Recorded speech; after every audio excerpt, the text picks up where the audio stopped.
경기 침체 우려 속 선물 옵션 동시 만기를 맞아 하락 출발한 국내 증시는 코스피는 약보합, 코스닥은 강보합권에서 마감했습니다. 원달러 환율은 3.1원 오른 1256.9원에 마감했습니다. 쌍방울그룹이 쌍용차 공개 입찰 인수 의향서 제출을 마쳤다는 소식에 그룹주들이 동반 상승했습니다. 한덕수 국무총리가 로봇 기업을 방문해 규제 개선을 추진하겠다고 밝히면서 로봇주들이 강세를 보였습니다. 삼성전기는 테슬라 카메라 모듈 공급 보도에 대해 협의 중인 단계로 세부 사항을 밝힐 수 없으며 구체적인 사항이 확정되는 시점에 재공시하겠다고 밝혔습니다. 삼성전자가 글로벌 경기 둔화로 반도체 수요가 줄어들 수 있다는 우려에 52주 신저가 부근까지 하락했습니다. 롯데칠성이 지분 5.1%를 보유한 호텔 롯데가 블록딜을 추진했다는 소식에 하락 마감했습니다. 카카오페이의 주가가 대주주 알리페이의 블록딜 여파에 연일 하락하며 공모가 9만 원 아래로 다시 내려왔습니다. 내일을 여는 오늘장 마무리 투데이 한경 코리아마켓. 오늘장 힐링 마무리하면서 내일을 힘차게 열어보겠습니다. 네, 오늘장은 고유가와 경기 침체 우려로 정리해볼 수 있겠습니다. 네, 유가가 123달러를 돌파하고 경기 침체 우려가 고조되며 코스피, 코스닥 양시장 모두 보합권에서 마감했습니다. 네, 그럼 코스피 시장 마감부터 저와 함께 살펴보시죠.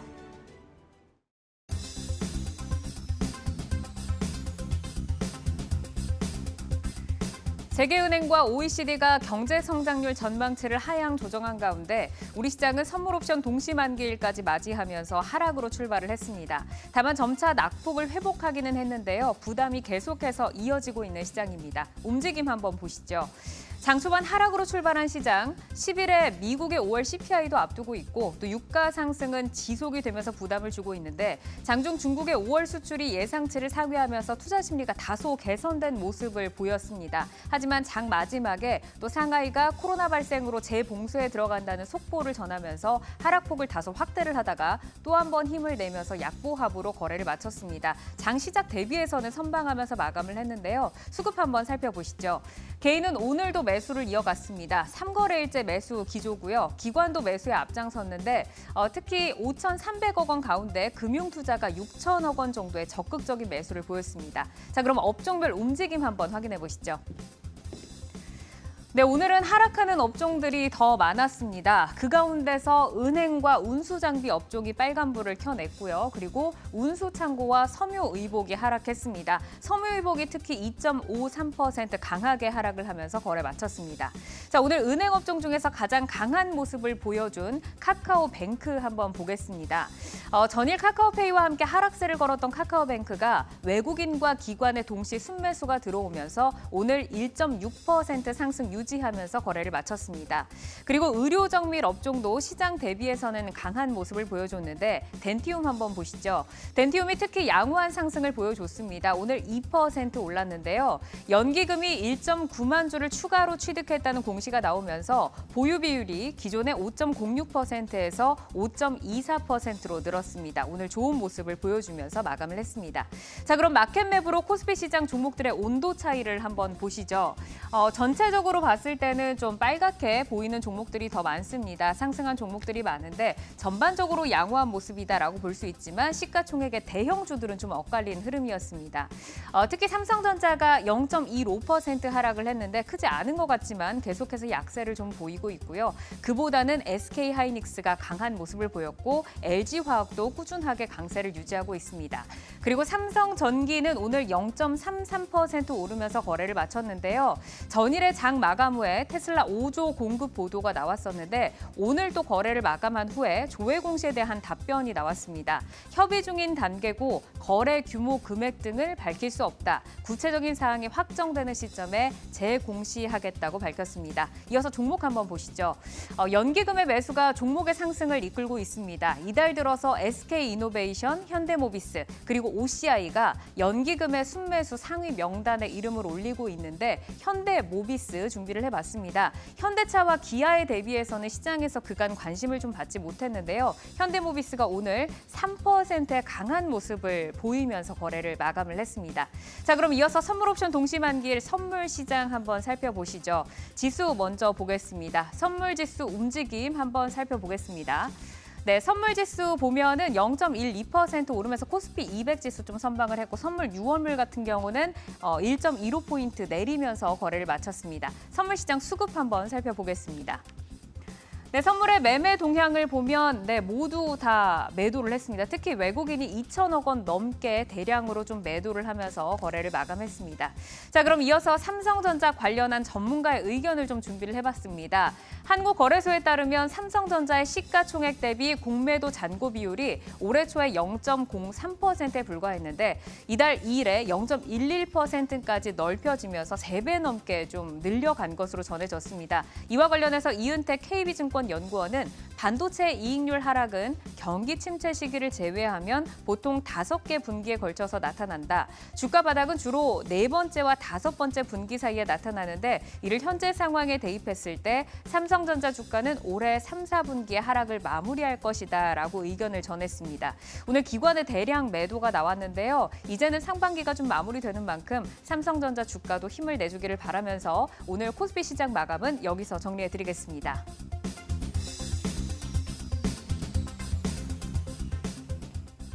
네, 이어서 코스닥 마감 시황입니다. 오늘 지수부터 한번 볼까요? 오늘 코스닥 지수는 0.25% 상승한 877포인트에 거래를 마쳤습니다. 약밥으로 시작해 등락이 심한 모습을 보였는데요. 2시 부근에 상승 반전에 성공하더니 장 막판 힘을 끌어올리면서 고점에서 마감을 지었습니다. 이어서 수급 보겠습니다. 오늘 수급도 지수만큼이나 변동폭이 컸는데요. 일단 어제 물량을 조금 담았던 외국인은 오늘 다시 대량으로 물량을 팔아치웠습니다. 보시면 1,200억 넘게 순매도를 보였고요. 기관은 내내 팔다가 장 막판 물량을 담으면서 순매수 포지션으로 바뀌었습니다. 개인은 오늘 시장에서 900억 넘게 물량을 담으면서 지수 하락을 방어했습니다. 그럼 업종별 등락도 한번 확인해 보겠습니다. 오늘 기타 서비스가 2%대 상승으로 가장 눈에 띄는 상승률을 보였고요. 그리고 HLB가 그동안의 조정을 멈추고 상승 반전에 성공하면서 운송장비 부품 업종도 좋은 흐름을 보였습니다. 반면 사료주들의 하락 속에 음식료 담배 업종은 오늘 부진한 흐름을 보였습니다. 그러면 기타 서비스 업종에서 종목들을 좀 더 자세히 보겠습니다. 세계 최대 규모 바이오 연례 행사인 2022 바이오 USA에 참석하는 업체들의 주가가 오늘 상당히 강했습니다. 먼저 올릭스인데요. 비대용터 치료제와 탈모 치료제 파이프라인을 보유하고 있는 회사입니다. 이번 행사에 참석해서 글로벌 빅파마들과 공동 연구 등을 논의한다는 소식에 오늘 장 초반부터 급등하더니 상승폭을 더 키웠습니다. 18% 넘게 급등한 26,000원 선의 거래를 마감 지었고요. 셀리버리도 같은 맥락에서 급등했습니다. 이번 행사에서 글로벌 파트너와 TSDT 플랫폼 기술의 라이센싱 아웃 협상에 집중한다고 밝혔습니다. 오늘 12% 넘게 급등하면서 기타 서비스 업종 지수를 함께 견인했습니다. 그러면 시가총액 상위 종목들의 움직임 코스닥 마켓맵으로 좀 더 자세히 살펴보겠습니다. 오늘 빨간불을 켠 종목 바로 에코프로비엠과 LNF 2차 전지 관련주들인데요. 그동안 좀 조정이 꽤 세게 나왔었는데 오늘 의미 있는 반등을 보여줬습니다. 에코프로비엠이 3.5% 그리고 LNF가 1.5% 빨간불을 켜냈습니다. 이어서 반도체 업종도 한번 보겠습니다. 간밤 필라델피아 반도체 지수가 급락 마감하면서 반도체 관련주들은 전반적으로 파란불을 켜냈습니다. 이어서 오락문화 업종 보면 어제는 JYP가 강했다면 오늘은 SM이 제일 강했습니다. 에스파의 미니 2집의 선 주문량이 100만 장을 돌파했다며 밀리언셀러를 예고했는데요. 어제 긍정적 리포트도 부각되면서 오늘 3%대 강한 흐름을 지켜냈습니다. 마지막으로 환율 살펴보겠습니다. 전 세계 스태그플레이션 우려가 커지면서 원달러 환율은 하루 만에 다시 오름세를 보였고 1260원대를 테스트하고 있습니다. 그래도 장 후반 상승폭은 조금 둔화가 됐는데요. 3.1원 오른 1256.9원에 거래를 마쳤습니다. NH선물 김승현 연구원은 OECD의 인플레이션 전망치 상향 조정과 국제유가 급등이 국채금리 상승 재료임을 감안할 때 하루 만에 소멸될 재료가 아니라고 판단한다며 역내외 롱플레이, 즉 달러 매수가 지속될 가능성이 높다고 설명했습니다. 이상 코스닥 마감 시황 정리해드렸습니다.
시장의 핫이슈를 심층 분석해서 날카로운 투자 인사이트를 제시해주는 투데이 핫이슈. 오늘은 정경민 IBK 투자증권 분당지점 차장, 최성환 교보증권 테헤란로 지점 지점장과 함께하겠습니다. 어서 오십시오. 네, 안녕하십니까. 네, 반갑습니다. 네, 먼저 오늘 키워드부터 짚어드리겠습니다. 투데이 핫이슈 첫 번째 키워드는 유가입니다. 유가가 123달러를 돌파한 가운데 스태그플레이션 우려는 점점 고조되고 있습니다. 향후 긴축 행보 집중 진단해 보겠습니다. 두 번째 키워드는 종합상사주입니다. 인플레 속 비상하는 종합상사주의 실적 성장세 그리고 주가 흐름을 점검해 보겠습니다.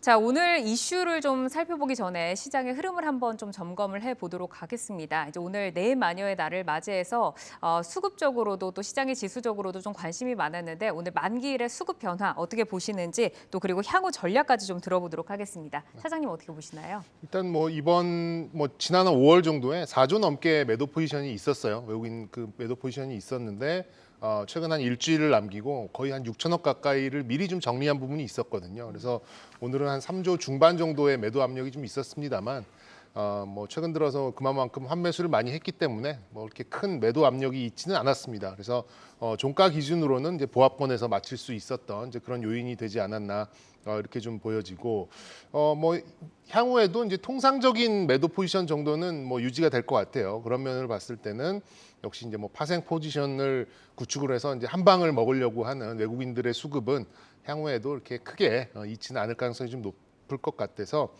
파생이 좀 흔드는 이제 그런 시장은 그럴 가능성은 좀 높지 않아 보입니다.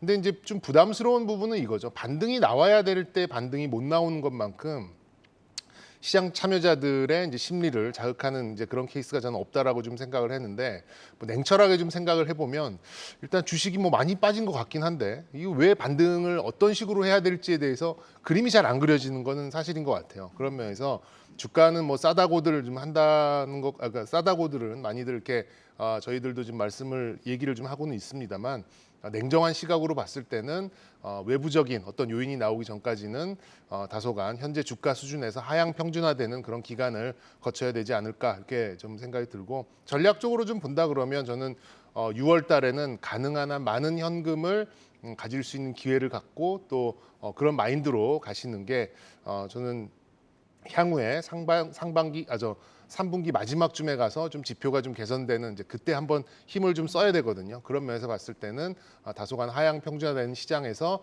좀 보수적으로 가능한 한 현금을 들고 갈 수 있는 기회를 많이 가져가는 그런 마인드로 좀 대응을 하시는 게 향후에 한 번에 어떤 지금 시장의 수를 쓸 때 조금 더 용이하지 않을까 이런 전략을 좀 덧붙여드리고 싶습니다. 네, 선물 시장을 봤을 때 이제 3대 주체는 모두 매도에 나서기는 했지만 어쨌든 지금 외국인이 2천억 원 정도 좀 제한적인 매도 포지션을 좀 보였고 약보합으로 거래를 마쳤습니다. 그리고 이제 3분기 마지막에 우리가 경기가 좀 회복이 될 때 베팅을 해야 하는 그 순간을 위해서 현금을 조금 비축해 두는 것을 좀 제시를 해주셨으니까 이 부분 참고를 해보시고요. 그러면 이슈로 돌아가서 이제 유가를 좀 보도록 하겠습니다. 유가가 123달러를 돌파를 했고 또 스태그플레이션이 고조가 되고 있고 우리가 그야말로 좀 사면 초과의 그 느낌에 있는 것 같아요. 그래서 스태그플레이션의 가능성을 어떻게 보시는지 지점장님께 좀 들어볼까요?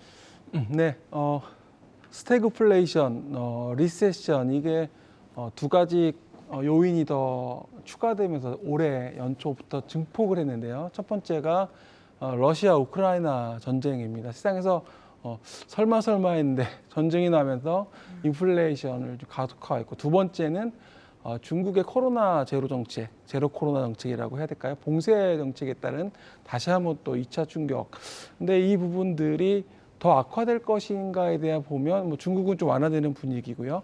러시아, 우크라이나도 여기서 더 언제 끝날지는 모르겠지만 어쨌든 지금 지나가는 시기고 또 하나 세 번째로 이제 좀 긍정적인 포인트는 미국이 지금 중간 선거를 앞두고 있습니다. 바이든 대통령 지지율이 워낙 낮다 보니까 여기서 굳이 지금 증시가 이렇게 미국 증시 우리나라보다 더 안 좋은 것 같은 상황이 여기서 빠른 긴축을 계속해서 우리 시장에 더 악화시킬까에 대한 고민도 하게 되고요. 시장에는 이런 이야기 때문에 매우 부정적인 그러니까 극단적으로 빠지면 이렇게 비관적인 시나리오가 많아서 이런 부분들이 주가에는 제가 보기에는 상당 부분 반영이 되어 있고 여기서 이제 추가적으로 얼마나 더 빠질까에 대한 고민인데 지금 변동성이 크거든요, 시장이. 사실은 하방으로 방향을 잡혔다기보다는 위아래로 지금 올랐다 내렸다 하고 있을 뿐이지, 지난번에 국내 지수로는 2,500선, 그리고 미국 S&P 500 기준으로 본다면 3,800선이 지지선 역할을 하고 있기 때문에 우리가 굳이 거기서 한 번 더 터치한다고 해서 공포를 가진다기보다는 오히려 그 시점에는 포지션이 없을 때, 그러니까 주식에 내가 없을 때 올라가 버릴 수도 있거든요. 그래서 그런 부분에 대한 리스크도 있다라고 좀 보고 있고요. 그런 부분에서 제가 보는 관점에서는 한 2분기, 3분기 초까지는 이런 다양한 매크로 불확실성이 정점을 찍고 내려오지 않을까 이렇게 보고 있습니다.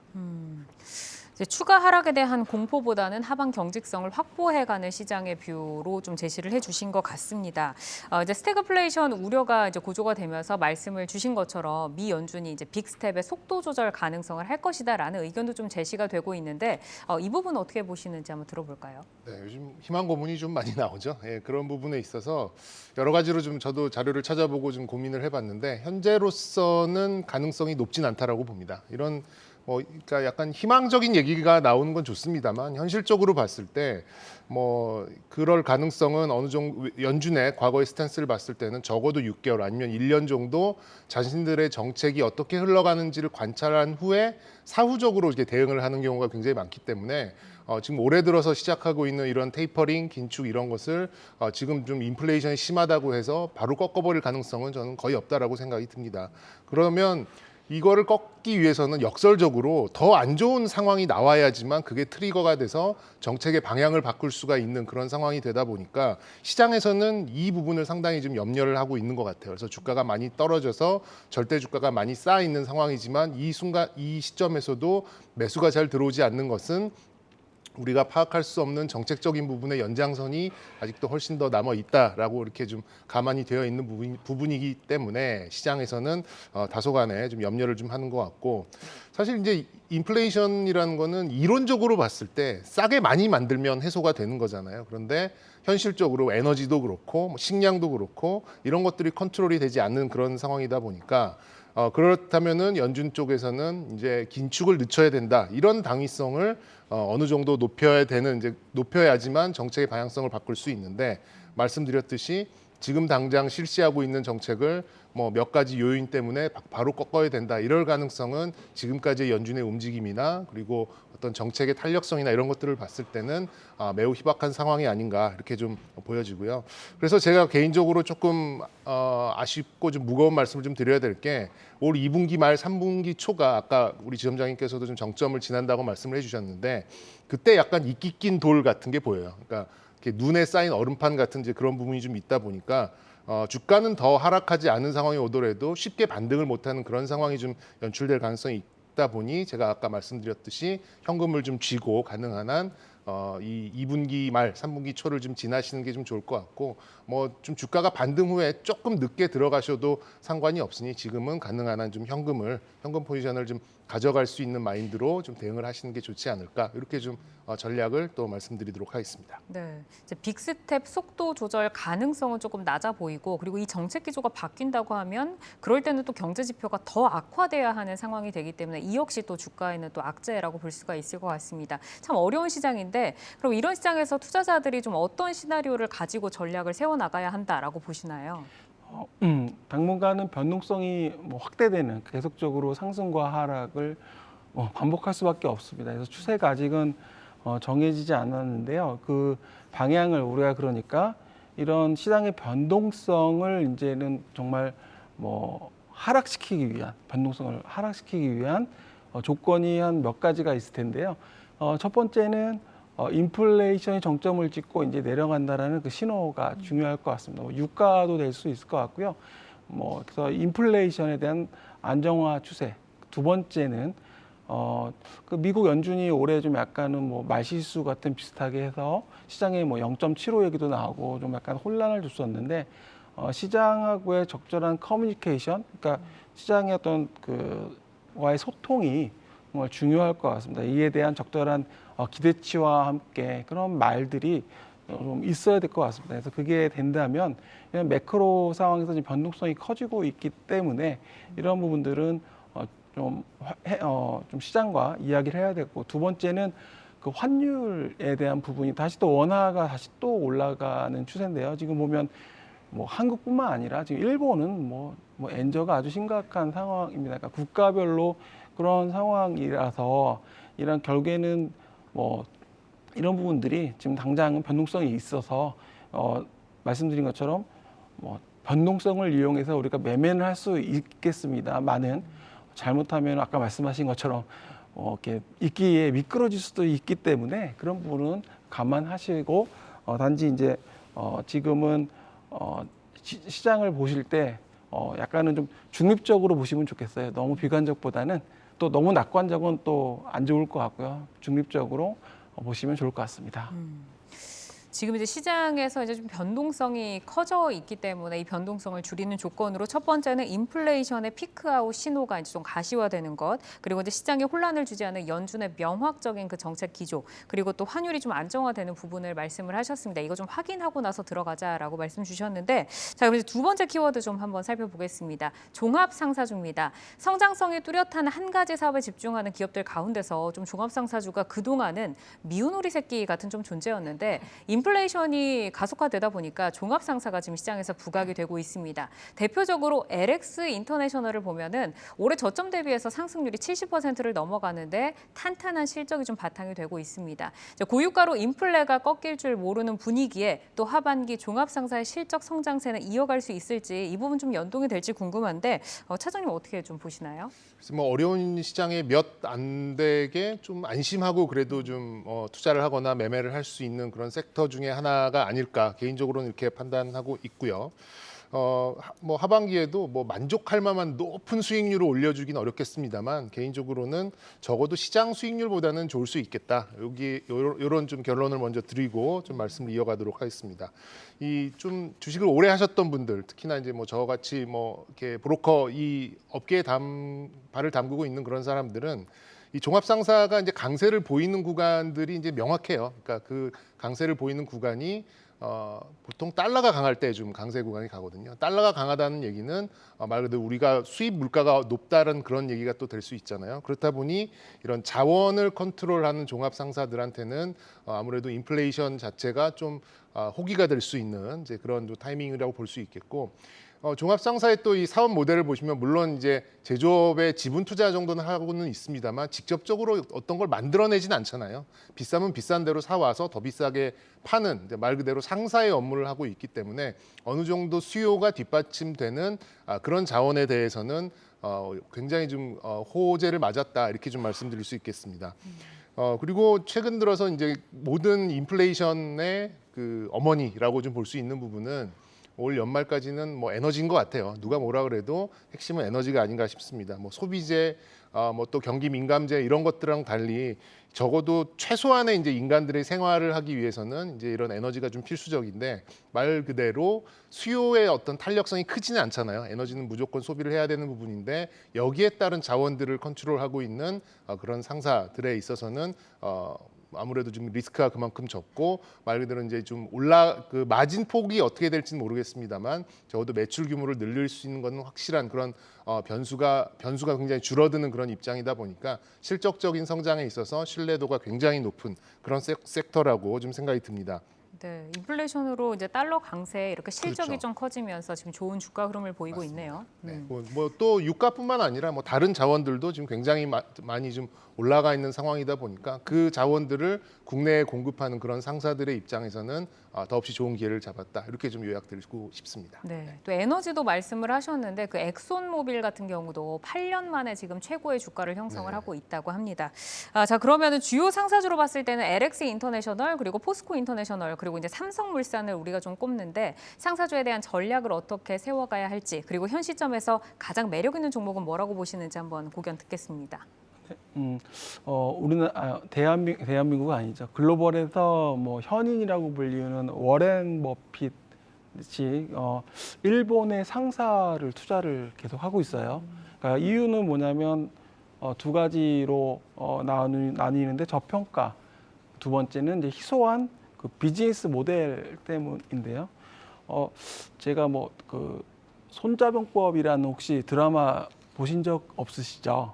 잘 모르시죠? 드라마요? 드라마가 네, 책만 옛날 읽었어요. 드라마인데 네. 제가 이제 그때 어렸을 적에 봤었는데 그 손자병법에 나오는 그 회사 직원들이 일상을 보여주는 드라마인데 굉장히 그 당시 재밌었습니다. 그래서 그 손자병법 그때가 이제 그 드라마 자체가 이제 상사였어요. 그래서 이제 수입도 하고 이제 구매도 하고 근데 중요한 거는 지금 공급망 자체가 재편되고 있고 또 원자재 가격이 워낙 올라가고 있고 또 사업을 다각화하는데 뭐 간단한 예로 뭐 이제 삼성물산 같은 경우 예를 들면 삼성물산 같은 경우는 뭐 풍력, 태양광 뭐 그리고 인도네시아의 태양광 발전 사업에 참여하고 있고 배터리 재활용에 대한 전략적 투자도 하고 있고 이런 식으로 많이 하고 있습니다. 삼성물산 그러니까 그냥 회사가 아니라 이제 잘 가만히 뜯어 보니까 이게 그러니까 벤처 캐피탈처럼 투자도 신사업에 투자도 하고 예를 들면 또 포스코 인터내셔널 그리고 LX 인터 이 두 개 회사 같은 경우는 M&A를 적극적으로 합니다. 그래서 이런 부분들이 좀 중요하게 포인트로 작용하고 있는 것 같습니다.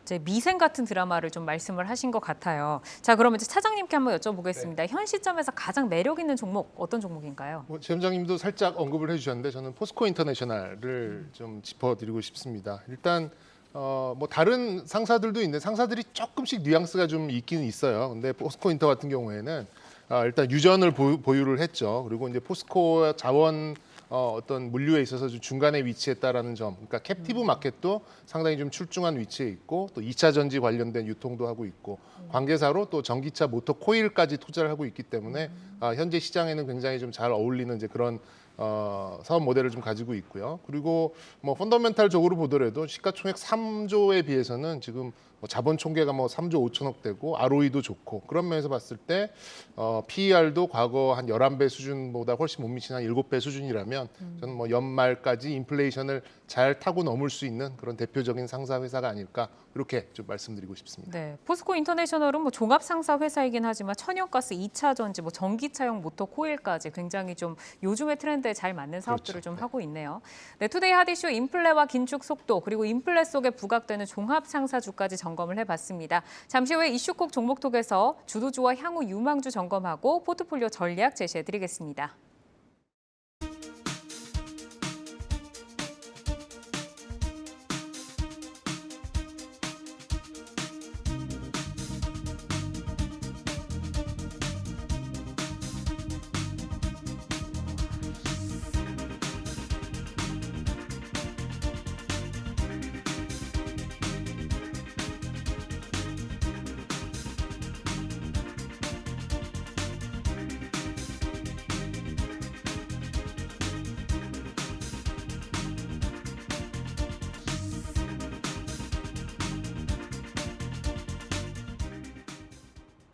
네, 오늘 우리 시장 걱정보다는 잘 지나가졌습니다. 코스피 2,600선이 무너지는 건 아닐까 하는 우려가 있었지만 약보합의 거래를 마쳤고요. 코스닥은 오후에 밀어 올리면서 빨간불 켜내며 마감했습니다. 기관의 힘이 큰 역할을 해준 가운데 오늘 ETF 시장 분위기는 어땠는지 알아보겠습니다. 먼저 오늘 강한 상승을 보인 건 코덱스 자동차와 타이거 원유 선물 이넨스드 환해지고요. 약한 흐름을 보였던 건 타이거 미국 S&P 500 선물 환해지와 타이거 차이나 항생 25입니다. 먼저 이 상승을 보인 쪽부터 살펴보시죠. 오늘 현대차와 기아가 자율주행 4단계 기술을 적용한 아이오닉 5로 로보라이드의 시범 서비스를 시작하겠다고 밝혔습니다. 자동차 관련주들 수급은 나쁘지 않지만 최근 주가는 횡보하고 있는 가운데 코덱스 자동차 내 비중 20%를 차지하는 현대모비스가 오늘 3% 올랐고요. 한온시스템이나 명신산업 같은 자동차 부품주들이 받쳐주면서 이 상품은 1.6% 오르며 닷새 만에 상승했습니다. 또 최근 원유에 대한 수요와 공급의 불균형이 커지면서 이 간밤 WTI 122달러까지 올랐습니다. 올 하반기에는 에너지 가격이 높은 수준을 유지할 것이란 전망이 이어지면서 이 관련 ETF의 가격 전망도 계속해서 높아지고 있는데요. 이래 타이거 원유 선물 이넨스드 환해지 상품이 4거래일째 두드러진 상승을 보이고 있습니다. 연중 완만한 우상향 곡선 그려가는 가운데 연초 대비 40% 넘게 오르고 있습니다. 이어서 이어서 부진했던 상품들도 살펴보시죠. 해외 관련 상품들이 많이 올라와 있는데요. 이 타이거 미국 S&P 500 선물 환해지가 1%의 하락을 보였습니다.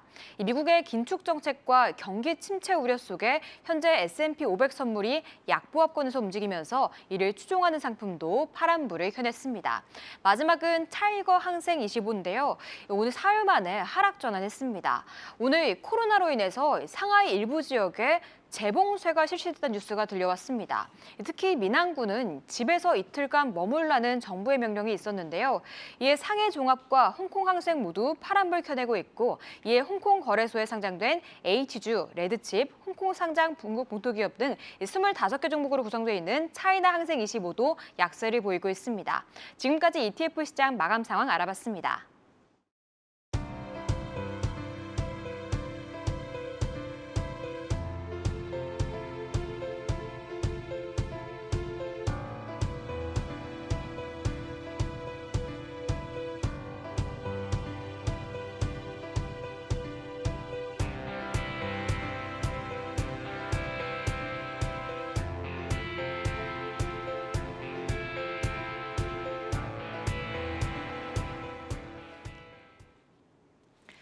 네, 아시아 마감 시황입니다. 오늘 아시아 주요 증시는 대부분 하락했습니다. 일본만이 소폭 상승하며 빨간불을 켜냈는데요. 장 초반에는 차익 실현 매물의 하락세가 짙었지만 엔화 약세와 달러와 강세에 힘입어 수출 관련주 일부의 매수세가 유입되며 상승 전환했습니다.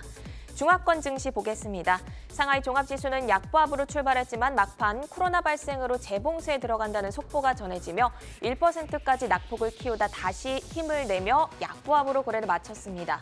홍콩 항생지수도 현재 0.8% 넘게 하락하며 거래가 되고 있고요. 대만 가권지수 역시 약보합으로 거래를 마쳤습니다. 간밤 뉴욕 증시는 경제 성장 둔화와 인플레이션에 대한 우려로 3대 지수 모두 하락하면서 마감을 했습니다. 우리 시간으로 오후 9시 30분에는 미국의 신규 실업수당 청구 건수가 발표되니 참고하시면 좋겠고요.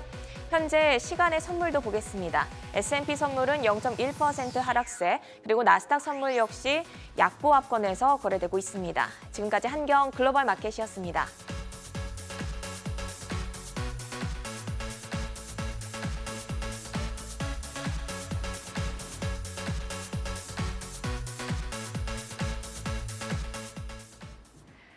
네, 우리 시장을 이끄는 하나의 주체 바로 개인 투자자들이죠. 먼저 지난 5월 31일부터 6월 8일까지 5거래일 사이 개인은 어떤 종목을 사고 또 팔았는지 알아보겠습니다.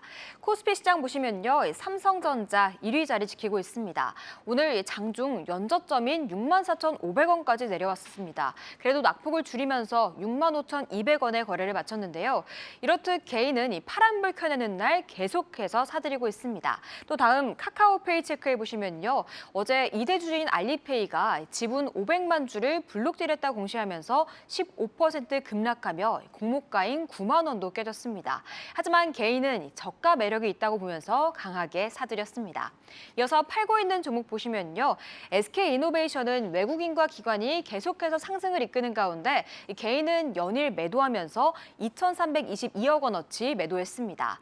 또 최근 국제유가가 고공행진을 이어가고 있습니다. 122달러도 넘어선 가운데 S-오일은 50일 신고가를 경신하면서 12만 원 선을 돌파했는데요. 하지만 개인은 차익 실현에 나서고 있습니다. 코스닥에서는 어떤 종목들을 사고 있는지도 살펴보시죠. 어제와 전반의 분위기는 비슷한 흐름을 보이고 있습니다. 미래는 밝으나 현재는 조정받고 있는 종목들을 포트폴리오 속에 담고 있고요. 5위 위메이드가 새롭게 등장했습니다. 이 게임주들의 시간이 다시 오나 싶었는데 또 흘러내리고 있습니다. 하지만 개인은 하반기에 쏟아질 신작에 대한 기대감으로 다시 사들이기 시작하면서 5위 자리에 올라와 있습니다. 마지막으로 코스닥 개인 매도상에 보면요, 게임, 바이오, 2차전지, 엔터까지 코스닥을 이끄는 메인 업종들이 골고루 자리하고 있습니다. 그중 JYP 엔터는 트와이스와 스트레이키즈가 이끌면서 2분기 호실적을 낼 것으로 기대된다는 분석이 나오고 있습니다. 이 어제 외국인과 기관이 이끌면서 6% 올랐는데요. 그렇지만 오를 때 이 개인은 정리하면서 순매도 5위 종목에 올라와 있습니다. 지금까지 개인 순매수 매도 종목들 살펴봤습니다.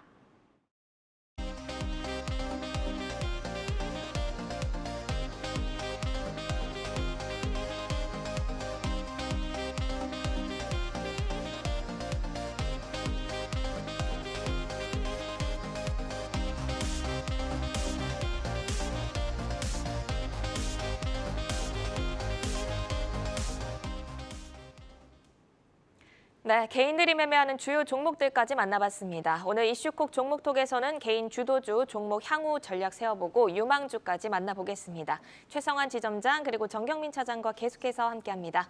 네, 첫 번째로 살펴볼 종목은 카카오입니다. 이제 지난 7일에 남궁훈 대표가 관심 전략을 조금 발표를 했는데 향후 성장 전략에 대해서 카카오 유니버스를 발표를 했습니다. 하지만 주가는 전혀 좀 반응을 하고 있지 않는 모습이고요. 지난주에 반등을 하면서 사실 투자자분들은 이제 좀 가나라는 기대감도 있었을 텐데 아직 접근하기에 뚜렷한 모멘텀이 없다라고 봐야 할지 좀 궁금합니다.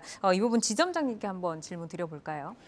카카오의 그 주요 사업부별 보게 되면 광고, 커머스, 그리고 컨텐츠, 금융 등 이런 사업부 부분들이 고르게 성장을 하고 있고 가장 비중이 높은 게 이제 컨텐츠 부분이거든요. 이쪽에 대한 고성장에 대한 기대 높다고 지금 시장에선 보고 있지만 이제 무엇보다도 이 PER, 멀티플이 올해 예상 지금 실적 대비한다면 57배 정도 지금 주가 수준인데요. 글로벌 인터넷 업종의 평균 PER이 32배 정도 되니까 고평가죠. 좀 상대적으로 높은 거죠.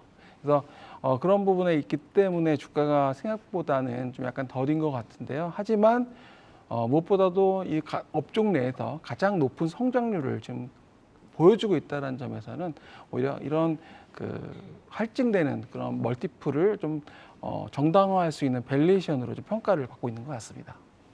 네, 이어서 살펴볼 종목은 카카오페이인데요. 알리페이 블록딜 여파가 이어지고 있습니다. 어제 하루 만에 시총 2조 원 정도가 날아갔는데 투자자들의 한숨이 더욱 깊어지고 있는 것 같습니다. 어느 수준을 좀 바닥권으로 잡아볼 수 있을지 향후 반전 트리거 어디서 찾아야 할까요? 일단 알리페이가 왜 손절 비슷한 매도를 했는지는 좀 주주분들 같은 경우에 좀 생각을 해보셔야 될 것 같아요. 그러니까 기술적으로는 지금 전저점 부근은 맞습니다. 여기를 훼손하면 현실적으로 좀 답은 없는데 다행히 오늘 투신권에서 좀 매수가 좀 들어오면서 일단 빨리 팔아야 될 사람들은 좀 매도를 하고 다시 살 사람들은 샀던 그런 손바뀜이 좀 나고 있다고 봅니다. 그런 면에서 봤을 때는 한 8만 원 중반선 8만 5천 원 전저점 부근에서는 일단 한번 지지가 좀 나오지 않을까 생각이 들고요. 하지만 구조적으로 어떤 반등의 트리거를 찾기 위해서는 아직까지 한 번도 만들어주지 못했었던 분기 실적이 좀 플러스 전환하는 그런 시점이 좀 필요하지 않을까라고 이렇게 좀 보고 있어서 아무래도 좀 3분기, 4분기 정도의 좀 반등 추세의 어떤 전환 정도를 좀 생각해 볼 수 있을 것 같고요. 일단은 기술적으로는 전저점 부근에서 좀 손바뀜이 좀 나고 있는 이 부분을 좀 참고하실 만하다 이렇게 좀 요약드리도록 하겠습니다. 카카오그룹주가 다시 늪에 빠졌다라고 좀 볼 수가 있을 것 같습니다. 저희가 좀 진단을 하고 있는데 카카오뱅크를 살펴보겠습니다. 카카오뱅크 같은 경우는 그래도 다른 카카오그룹주에 비해서는 오늘 좀 상대적으로 좋은 흐름을 보였습니다. 긍정적인 시각으로 좀 접근을 해봐도 좋을까요? 카카오뱅크는 사실 이제 상장 당시에 스포트라이트를 받았죠. 국내 최초의 인터넷 전문 은행이라는 점, 그러니까 포인트가 세 가지였죠. 비대면 무점포라는 점, 두 번째는 그러한 인터넷이라는 프리미엄, 또 세 번째는 플랫폼, 금융 플랫폼이라는 그러니까 무한 확장성에 대한 기대감이 상당히 작용을 했습니다. 그래서 그때 공모가 대비해서 한 2.6배, 그러니까 3배 가까이 주가가 올랐었는데요. 이제 문제는 이제 그런 부분들이 시장에서 이제 너무 과도하게 준 게 아니냐 하면서 조정을 받았던 것 같고요. 지금 여전히 근데 이제 그런 대출 성장이나 이런 부분들 그리고 여전히 기존 은행보다는 경쟁력이 있는 부분이 그런 금리라든지 수신 정책에 따른 이런 부분들 때문에 그리고 또 플랫폼에 대한 부분은 여전히 시장에서 인정을 받고 있습니다. 그래서 그런 부분들 때문에 지금 최근에 증권사들 추정 순이익을 보니까요. 올해 3천억, 내년에는 5,750억. 그러니까 실적이 올해도 좋지만 내년에는 더 늘어난다고 보고 있거든요. 그래서 이런 분들 생각하신다면 은행주 안에서는 탑픽 정도로 봐도 괜찮을 것 같습니다. 네, 플랫폼에 대한 부분은 시장의 인정을 받고 있기 때문에 카카오 그룹주 중에는 그나마 양호한 흐름을 보이고 있다고 진단을 해주셨습니다. 이렇게 저희가 카카오 그룹주 다각도로 좀 점검을 해봤는데요. 이어서 살펴볼 종목은 LG화학입니다. 지난 7일 2차 전지 관련주가 동반 급락하면서 LG화학도 급락세를 면치 못했는데요. 이후 글로벌 화학기업의 면모가 부각되면서 반등세로 다시 돌아섰습니다. 이 향후 LG화학의 전략 포인트 어떻게 가져가면 좋을까요? 저는 뭐 천천히 뭐 매수 접근을 하신다면 좀 긍정적인 포인트가 최근에 좀 나타나기 시작했다 이렇게 좀 요약드릴 수 있겠고요. 말씀해 주셨듯이 너무 2차 전지 관련돼서 LG화학을 그동안 우리가 이제 시각을 좀 뺏기긴 했었는데 뭐 살펴보시면 분기에 5, 6조의 매출이 나오는 정말 세계적인 화학 그룹이죠. 근데 본업적인 면에서 지금 스프레드가 좀 개선이 되고 있다라는 점이 굉장히 좀 괄목할 만한 이제 그런 포인트가 아닌가 생각이 들고 그리고 이제 각 제품들의 이제 스프레드를 보면 뭐 너무 짧은 시간이니까 다 말씀드리긴 어렵겠습니다만 뭐 PVC나 또 부타디엔, 가성소다 뭐 이런 쪽에 강세가 좀 나오면서 전반적으로 마진이 좀 개선되고 있다라는 점이 긍정적인 포인트예요. 그래서 주식이 나쁜데 더 나빠지기 어려우면 주가는 반등을 하고 주식이 좋은데 더 좋아지기 어려우면 주가는 꺾이는 게 일반적이잖아요. 그런 면에서 더 나빠질 게 없는 부분에서 나오는 이런 반전 포인트들이 이런 저점 신뢰 구간을 좀 높이고 향후에 뭐 중국도 좀 돌아가고 여기서 더 나빠질 것이 없다라는 것 수요가 좀 확인되는 그런 상황이라면 지금 뭐 50만 원 중반대 정도는 높은 신뢰를 가져갈 수 있는 그런 바닥권이라고 좀 생각이 들어서 저는 뭐 점진적으로 LG화학뿐만 아니라 석유화학 전반적으로 시각이 조금씩 변화하고 있는 변곡점이다. 이렇게 좀 정리를 드리면 좀 정확할 것 같습니다. 네. 물적 분할 이후로 좀 문매를 맞았는데 본업들이 잘 해나가면서 앞으로 저점을 높여갈 것이다라고 좀 뷰를 주셨습니다. 자, 그러면 이제는 두 분의 유망주를 한번 만나보도록 하겠습니다. 지점장님부터 유망주 한번 설명해 주실까요? 네, 제약바이오 헬스케어 업종 내에서 이제 뭐 신약 개발 회사도 있고 바이오시밀러 회사도 있고요. 그리고 또 전체적으로 헬스케어라는 묶음으로 본다면 피부 미용, 의료기기 회사들도 있는데요. 건강기능식품까지도 포함되겠죠. 그 중에서 제이시스 메디칼을 말씀을 드리겠습니다. 뭐 무엇보다도 지금 시장에서는 뭐 리오프닝 생각보다 수혜주라고 다 분석을 했었는데 주가는 반대로 많이 못 갔거든요. 그러니까 시장 자체가 하락한 것도 있지만 지금 뭐 바이오시밀러나 그리고 이런 피부, 미용, 의료기기 회사들은 사실은 현금 창출 능력, 그러니까 수익이 나고 있는 회사다 보니까 수익이 안 나고 오히려 이제 신약 개발 같은 경우는 계속 투자가 이루어져야 되잖아요. 그래서 상대적으로 시장에서 본다면 뭐 리오프닝 수혜주로도 부각이 될 수 있는 회사다 이렇게 보고 있고요. 무엇보다도 사이노슈어라는 그런 글로벌 기업과 파트너십, 협력 관계가 상당히 돈독하다. 특히 일본의 주요 사이노슈어 주요 제품을 일본의 독점으로 판매 유통할 수 있다는 점은 굉장히 좀 특이한 거죠. 일본에 많은 회사들이 많을 텐데 굳이 한국의 이런 제이시스 메디칼하고 손을 잡고 일본에 유통한다는 것은 굉장히 그런 부분들 파트너십에 대한 것을 볼 수가 있고요.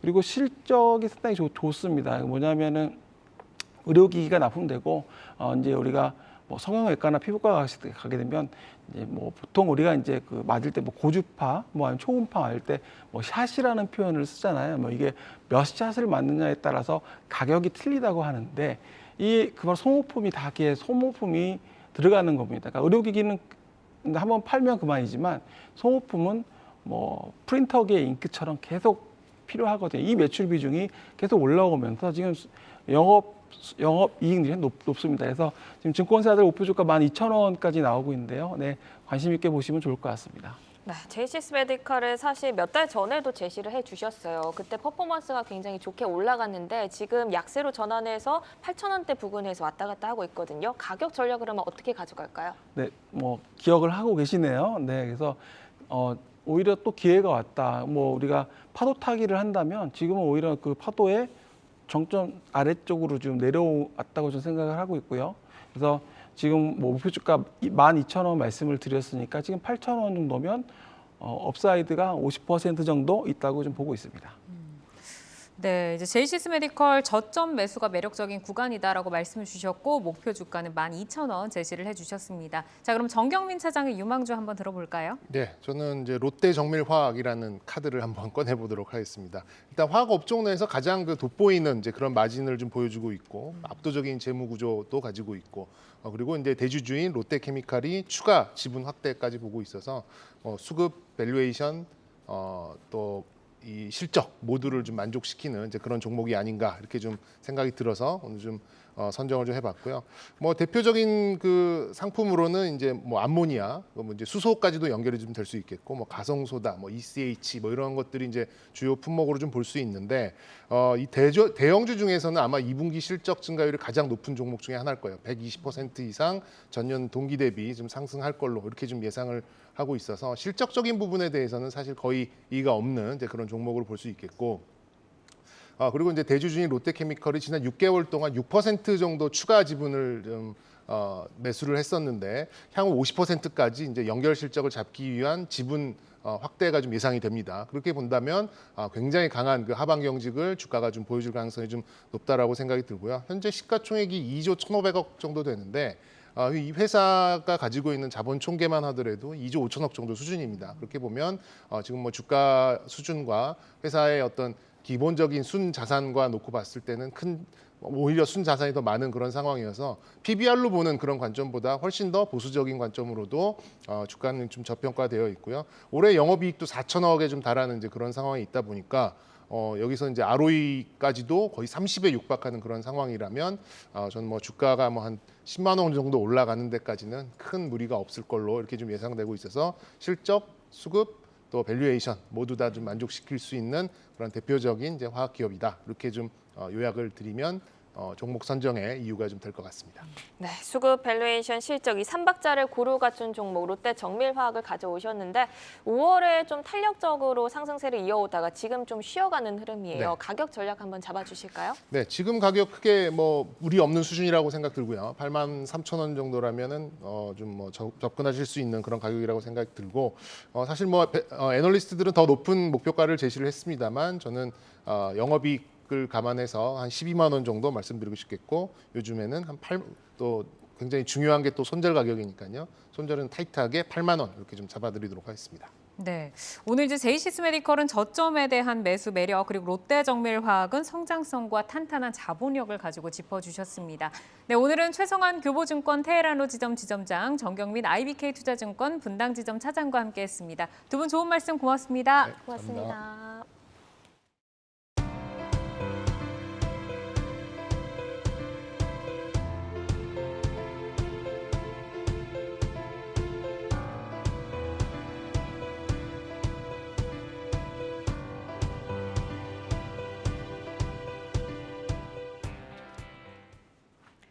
내일을 여는 오늘장 힐링 마무리 투데이 안경 코리아 마켓. 저희가 오늘 준비한 소식 여기까지입니다. 네, 저희는 내일 오후 4시에 또 찾아오겠습니다. 오늘도 시청해주신 여러분 고맙습니다.